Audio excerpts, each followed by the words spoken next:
Hi, my name is Iv. I'm a PhD student here at Kent, and I study specifically high mass star formation, and I try and do that through spectral line observations. So that is when we split the light into its different frequencies, and we study that bit. So we're going to try and convince you that they're not only really cool, but also very useful. Some spoilers for the talk. I'm going to cover some general context to the structure of the galaxy, where we form stars and how we form stars. And I'm going to explain what spectral lines are and what Doppler shift is, which is a very important concept that I will be quizzing you on.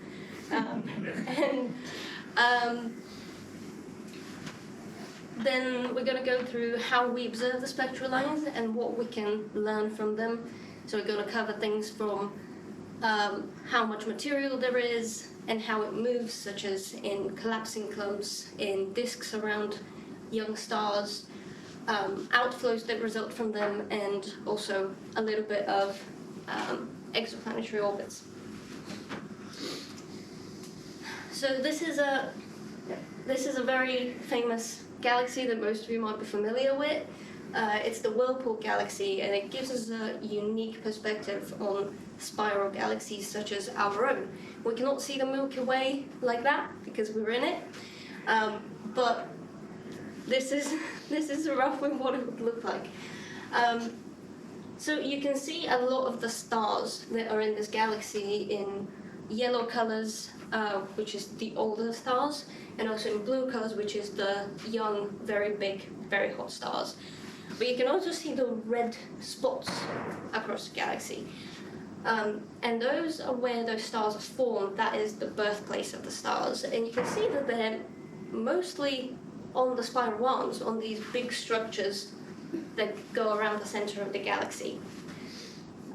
And something else that you might notice is all of this black material. This is a material that is really, really dense, cannot be penetrated through optical light, the light that we might see with our regular telescope, maybe that some of you have at home. But this material is what drives star formation and the material that will eventually become stars. So these black wisps are called filaments. The animations are a bit... these are called filaments, and this is a zoomed-in example of one of them. These filaments are what drives material together, making it denser and getting it close together so that we can start forming stars. And it clumps all of this material in these hubs where you would see stars starting to form. If we zoom in even further, we can see.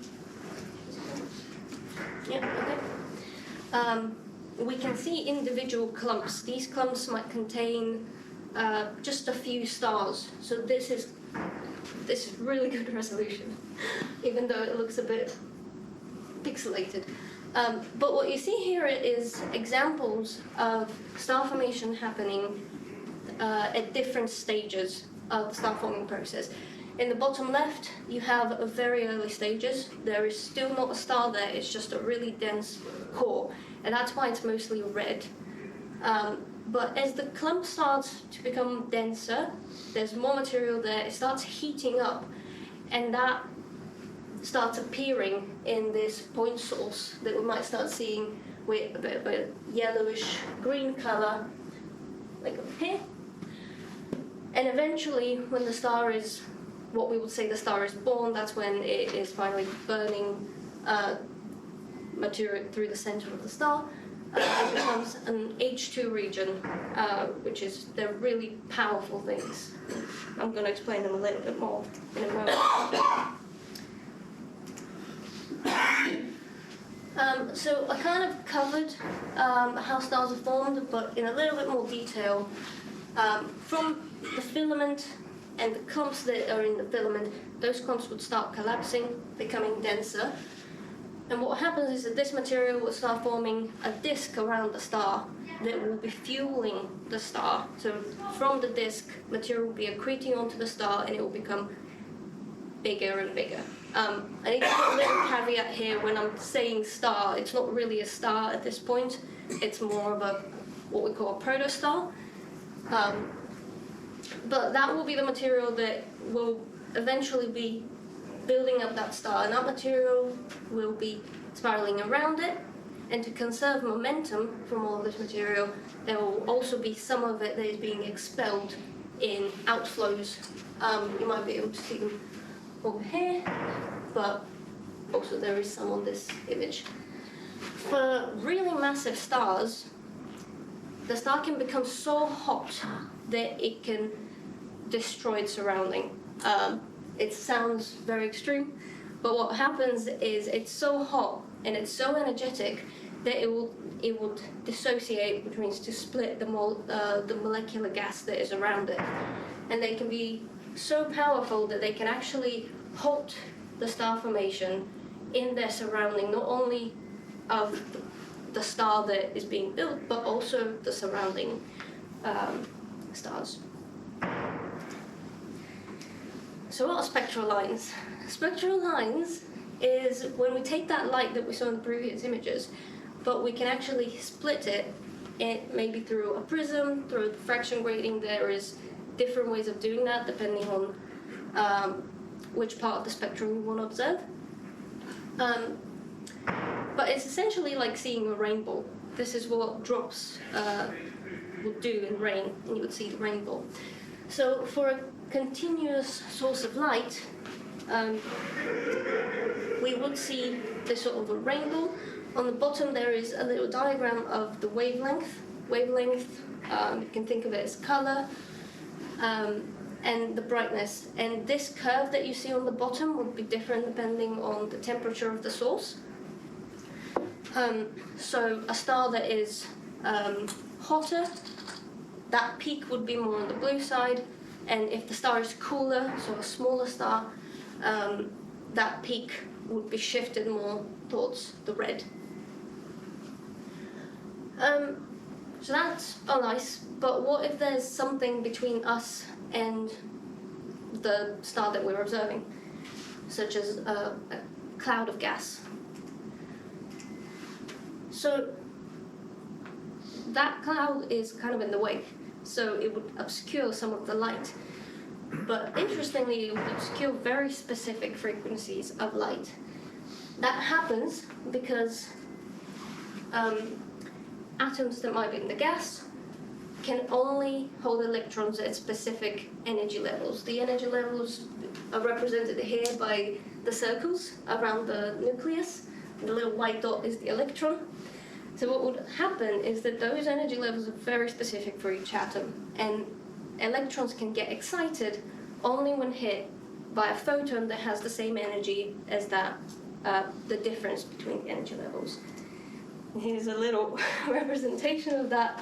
So it's only, let's say, the blue frequency that excites the electron, jumps up, and what that means is that that photon now gets absorbed, and we see those black lines appearing in the spectrum. That's nice, but what if the source and the cloud are not aligned from our perspective? Well, that's also fine, because once the electron gets excited, it doesn't really like it, and it wants to go back to its nice little spot where it was. So it would eventually drop down on an energy level, and it will emit a photon with the same energy as the one that it absorbed. And that would appear as bright lines on, I'll call it a black spectrum. So we would only see those lines that appear out. Here it is. Now, something that is really important when we look at spectra is it might not be as simple as knowing where those lines are. And we do know where those lines are. But there is something called a Doppler shift. Now, we talked about us observing a line, and let's think that that source is not moving. It's just staying in one spot, and that's okay. you can see the circles around the star. Those are wavefronts. You can think of it, if you imagine a wave, every peak of the wave is a wavefront. This is when we would see the lines at the same position that we would expect them to be for that atom. But if the source of the light is moving towards you, then it's kind of chasing after its wavefronts, and that makes them appear closer together. And that means that shorter wavelength, bluer light. So all of these lines now have shifted more towards the blue side of the spectrum. And a similar thing happens if the source is moving away from you. In this case, the light that is coming towards you is being stretched, kind of. And larger wavelengths means redder light. So all the lines have shifted to the red side. That means that knowing where the lines were meant to be and seeing where they are, we can actually tell how fast that object is moving away from us or towards us. And some of you might be thinking now, doesn't it get really complicated when those clouds are made from so many different atoms? And yes, it does, sometimes. This is an example of a combined spectrum in the middle of helium and oxygen, and you can see that all of those lines would appear. And the more atoms you have, the more complicated that gets, but we can actually work with that because we know what we're looking for. It also gets a bit more complicated when you think that all of these atoms could be in molecules, and those molecules also have their unique barcode, and they also get excited in slightly different ways. We're going to talk about that. So the majority of the material that we see in space in molecular clouds is diatomic hydrogen, and that is very hard to observe. It gets excited at very high temperatures that don't really exist in those molecular clouds, especially in the early stages. And also, they're not really observable from Earth because our atmosphere blocks that. But the good news is that there is other molecules in space, and they interact with that hydrogen. The next most abundant molecule in space is carbon monoxide. And we can actually observe its interactions with the majority of the gas. So what would happen is that those molecules would be moving around, and eventually they will collide, and that will get our it doesn't really look too good. That will get the carbon monoxide excited. It will kind of rotate at a different energy, and that is also quantized. That just means that they can only rotate at specific frequencies. That will get excited, eventually it will drop down, and we can observe that. And because it mostly collides with hydrogen, we can actually know how much hydrogen there is there based on how much we see from carbon monoxide. And that is true for many other molecules. This is what we call tracers. This is an example of a few different tracers and how you can see them. The top left image is observation of dust that is done in the infrared. So this is kind of where all of the material is. And as you can see, carbon monoxide, there is two isotopes here. It is everywhere. It interacts all the time, so we can see it everywhere. But other molecules might need specific conditions to get excited and for us to see them, and that can happen at different densities, different temperatures, all sorts of things. Now, I don't want to scare you with this table. I know it's a lot, but this is just a few examples of different molecular transitions that we do use. And the most important column here is on the right side, where you can see what they trace. So they can trace different chemistries, they can trace different temperatures, different densities, and also different motion of the gas. Yep. So I want to show you a few examples of molecular lines that I've been working with. I'm going to stop pronouncing the full name of them because I don't know all of the names of the molecules. We have CS and HCO+, and those lines look very nice. There's a single peak, and as you can see on the x-axis here, we use velocity, not frequency, because we actually care more about how this object moves relative to us. We know at what frequency that line is, but knowing at what velocity it moves, it can tell us where in the galaxy it is, and that's how we can get things like distances to the object, and all sorts of things.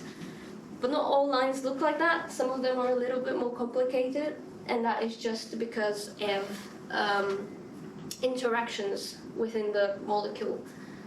So some of them might have 3 peaks. That's fine. It's still the same line. The reason I wanted to show you that is to explain how we measure the luminosity of a line. So what we do is very simple. We just take the area that is under this line, and this will give us what we call flux. So how many photons have we received? And if we know the distance to that object, we can know how many photons did it emit. So how bright is it? What's its luminosity? And as we talked earlier, some of those lines are excited at very specific densities. If we have the density of something and we can see its size, then that means that we know how much mass it contains. And indeed, when we look at a molecule such as HCN, there is a really good correlation between the luminosity of the line and the mass of these objects. There is a little bit of variation with the temperature. Obviously, the higher the temperature, the more that molecule gets excited. But it's actually a really good tracer of the amount of material that you might see in a clump.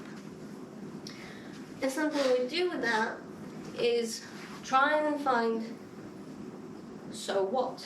Physics is all about predicting the future. So we can actually compare it to the star formation rate. We can take the star formation rate from infrared luminosities, so that would be like the dust that you saw in previous images. So here you have the infrared luminosity, and you have the HCN luminosity, and you can see those also sit on a really nice line. That means that if we know how much material there is in a galaxy at a certain density, we can know how many stars it's producing. And it's really interesting to see that that does continue from our own clumps in the Milky Way all the way to observing entire galaxies as a whole.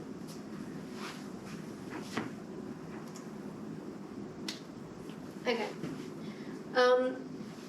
So luminosity is not the only thing that we can see from a line. They have different shapes, and those shapes can tell us a lot about the motion of the gas. This is a representation of a little clump, and as I said, the way the stars start to form is when that clump collapses. Now, this is where I start quizzing you.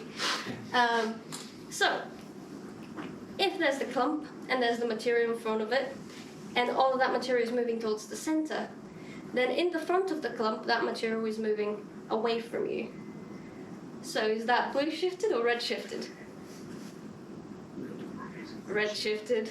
And the material that's behind the clump, or like behind the center of the clump, is moving towards you. So that's blue shifted. And we can see the effect of that motion in lines. So what happens is that we can observe these structures that have 2 peaks and a dip in the middle. The dip is just because the center of the clump is so dense that that that light can't go through it. But some other lines might be able to go through it, and this is what we call an optically thin line, which you can see here. And an optically thick line is one that is not able to penetrate through the entire material. So from the optically thin line, we know where the position of the clump is, and what it's meant to be. But from the optically thick line, when we get these 2 peaks, we can measure that motion. we do that through models. This is just a few examples of models that we might use. The most commonly used is called a Hills 5 model. But all it's telling you is we expect the clump to be getting denser towards the center and hotter towards the center. And then we can just use that model, put it on a line, and just from the shape of this, so what the difference between these two peaks are, how separated they are, and what the depth of this dip in the center is, we can know the infall velocity. So that is how fast is the material falling towards the center. If we know how fast the material is falling towards the center, we know how much material is being accreted onto that central star, and maybe how fast it's going to reach that stage of hydrogen burning. And what we see as we go through evolution is, first, we can use any line that has that shape, and they all give us similar results. And also the infall rate, so how much material is falling onto the star, slows down as the clump evolves. This is bolometric luminosity over mass. It's just a tracer of how far along the evolution a clump is. And we see that decrease, which is really interesting because that means that the further along a star's formation is, the slower it forms. Okay, well, once we have that clump that has fallen towards the center, what happens is that material starts swirling around the center, and this is what we call a disk. You might have seen some images around. Now let's imagine that we see that disk edge on. Obviously you're seeing it face on, but this little eye down there is seeing it edge on. And the disk is rotating in this direction. So, if the disk is rotating in this direction, is the left side blue shifted or red shifted? Blue. Because this side is moving towards the eye, this side is moving away from the eye. So you can actually see that. And the way that it shows up in a spectral line is with this, once again, double peaked, but it is a different kind of curve. Those two peaks would be the same height, and then it looks a bit flat sometimes. And this is because the material that is right in front is moving sideways, and it's moving at zero velocity away or towards you. It's not moving towards you or away from you. The material on the sides is moving at a certain velocity away from you and towards you, and that's what forms the two peaks. And there is a lot more material that is moving at those high velocities. As you can see from the shaded areas, that is where the material is moving at those velocities at about 800 kilometers a second. Yep. So that is the shape that we see. And this is an example of a real line. And this is the maximum speed of this particular observation that disk might be rotating at. And that will depend on the inclination of the disk, so whether you're looking at it edge on or slightly shifted from that. But yeah, you can know how fast the disk is rotating just from looking at a spectral line. Now, if we have a disk, that material needs to go somewhere. And due to conservation of momentum, some of that material gets thrown out. The star doesn't want it too much. And this is what we call outflows. And those outflows form perpendicular to the disk. and they move really fast. So while the rest of the clump, a line might look like this, it's a nice Gaussian curve, single peak. The material from the outflows is moving really fast, and it might have a shorter and wider Gaussian curve. And what that results in, when it's combined, is a line that looks like that. These are what we call wings, and those wings can tell us that there is outflows and how fast those outflows are. And this is an example of a real line where they try to fit a single nice Gaussian. You can see it in the blue dotted line over here. And that doesn't really work for this line. But if you fit a double Gaussian, so one tall and narrow peak and one short and fat peak, then we do fit that line a lot better. So that is when we observe the entire clump, and we can resolve those outflows. You can see here this is an image with some contours around the outflows. One of those would be on the blue side of the spectrum, one of those would be on the red side of the spectrum. So the two wings don't need to be symmetrical. And what we see in terms of how that develops throughout the evolution of the star formation process is that it also, just like the infall rate, it also slows down with evolution. That might not be too intuitive from this image, but that is because this is a different ratio. If it goes up, the outflow speed goes down. So that actually matches really well what we saw from the infall, that the star forming process slows down as time goes on. Now, I'm sure that a lot of you are excited about exoplanets because that is on media a lot. So spectral lines can be used not only in molecular clouds and in star formation, but also after the star has been formed and maybe there's some planets around it. A lot of you might be familiar with the light curve that is shown here. So as a planet moves in front of a star, it would obscure some of that light, making the star look dimmer. And we do not need to be able to see the planet. We can see that the star is dimmer. So we can know the size of the star. We can know the size of the planet as well, just from this curve, how fast this goes down and how much light is obscured. But also something really interesting that we can do is if the planet has an atmosphere, and maybe you've heard of some exciting news, we can know what the atmosphere is made out of.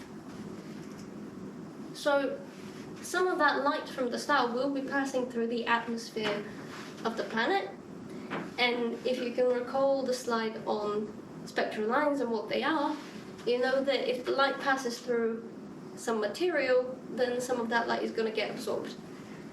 And we can see that, and there is a ton of images like that online, so if you're interested in that, you can look it up. So here we have how much light has been obscured from the star. So the higher it is, the more light has been obscured or absorbed. And then we have the wavelengths. And all of these peaks correspond to different elements and different molecules that are in the atmosphere of those planets. The resolution of this is not too good, it's better on my laptop. But you can see carbon monoxide, carbon dioxide, water, which everyone is always really excited about. But I'm not a chemist, so that is not very interesting to me.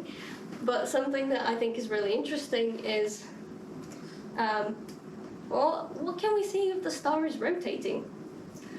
And once again, if it's rotating like that, then the left side will be blue shifted, and the right side will be redshifted.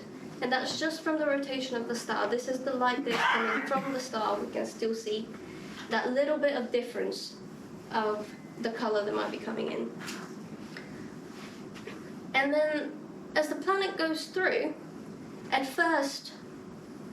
it goes through, at first it will be obscuring some of the blue light, and then it will be obscuring some of the red light.